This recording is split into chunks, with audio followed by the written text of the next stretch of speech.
মধ্যপ্রাচ্যের উত্তেজনার মধ্যে নতুন করে আলোচনা এসেছে একটি নতুন হুমকির বার্তা।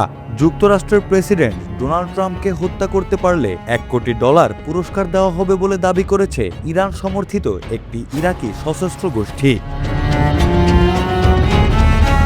নিজেদের ইসলামিক রেজিস্ট্যান্স ইন ইরাক পরিচয় দেওয়া একটি ইরান সমর্থিত ইরাকি সশস্ত্র গোষ্ঠী দাবি করেছে যুক্তরাষ্ট্রের প্রেসিডেন্ট ডোনাল্ড ট্রাম্পকে হত্যা করতে পারলে তারা $1 কোটি পুরস্কার দেবে। তবে এ দাবির সত্যতা স্বাধীনভাবে যাচাই করা যায়নি।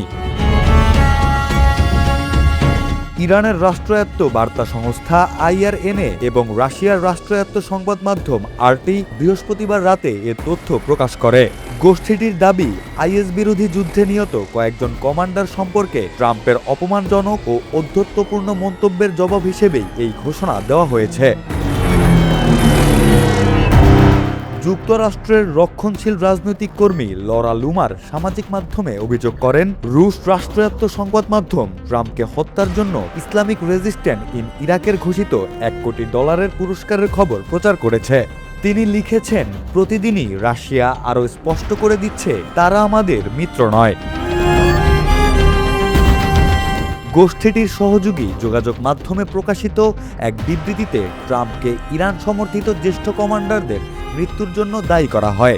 পাশাপাশি তাদের বিরুদ্ধে প্রতিশোধমূলক কর্মকাণ্ড চালিয়ে যাওয়ার অঙ্গীকারও করা হয়। তবে সংবাদ প্রকাশের সময় পর্যন্ত এ বিবৃতির সত্যতা স্বাধীনভাবে নিশ্চিত করা সম্ভব হয়নি। এ বিষয়ে হোয়াইট হাউস বা যুক্তরাষ্ট্রের কোনো সংস্থাও তাৎক্ষণিকভাবে মন্তব্য করেনি। বিবৃতির শুরুতে পবিত্র কোরআনের একটি আয়াত উদ্ধৃত করা হয়। এরপর ট্রাম্পের বিরুদ্ধে কড়া অভিযোগ তোলে গোষ্ঠীটি। তাদের দাবি, ট্রাম্প নিহত কমান্ডার কাসেম সোলাইমানি ও আবু মাহাদি আল মুহান্দিসের স্মৃতিকে অপমান করে চলেছেন।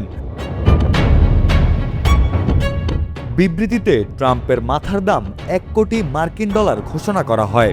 গোষ্ঠীটির দাবি, ইরাকিদের হত্যা বাস্তুচ্যুত করা এবং তাদের নেতাদের হত্যার সঙ্গে জড়িতদের ছাড় দেওয়া হবে না।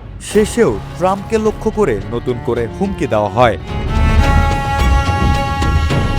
ইরানের ইসলামিক বিপ্লবী গার্ড বাহিনীর কুদস ফোর্সের প্রধান জেনারেল কাসেম সোলাইমানি এবং ইরাকের মিলিশিয়া নেতা আবু মাহাদি আল মুহান্দিস 2020 সালের জানুয়ারিতে বাগদাদ আন্তর্জাতিক বিমানবন্দরের কাছে যুক্তরাষ্ট্রের ড্রোন হামলায় নিহত হন।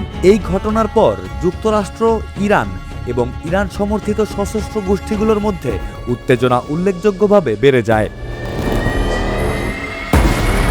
এরপর থেকে ইরান সমর্থিত ইরাক ভিত্তিক একাধিক সশস্ত্র গোষ্ঠী যুক্তরাষ্ট্রের স্বার্থ ও শীর্ষ কর্মকর্তাদের বিরুদ্ধে বারবার হুমকি দিয়ে আসছে। তাদের দাবি, সোলাইমানি ও আল মুহান্দিসের মৃত্যুর প্রতিশোধ নেওয়াই এসব হুমকির মূল কারণ। ঘোষণাটিকে ঘিরে আন্তর্জাতিক মহলে উদ্বেগ তৈরি হলেও এর সত্যতা ও বাস্তব সক্ষমতা নিয়ে এখনো স্পষ্ট কোনো তথ্য পাওয়া যায়নি। তবে যুক্তরাষ্ট্রের প্রেসিডেন্টকে হত্যার এমন হুমকিকে গুরুত্ব দিয়ে পর্যবেক্ষণ করছে দেশটির নিরাপত্তা সংস্থাগুলো।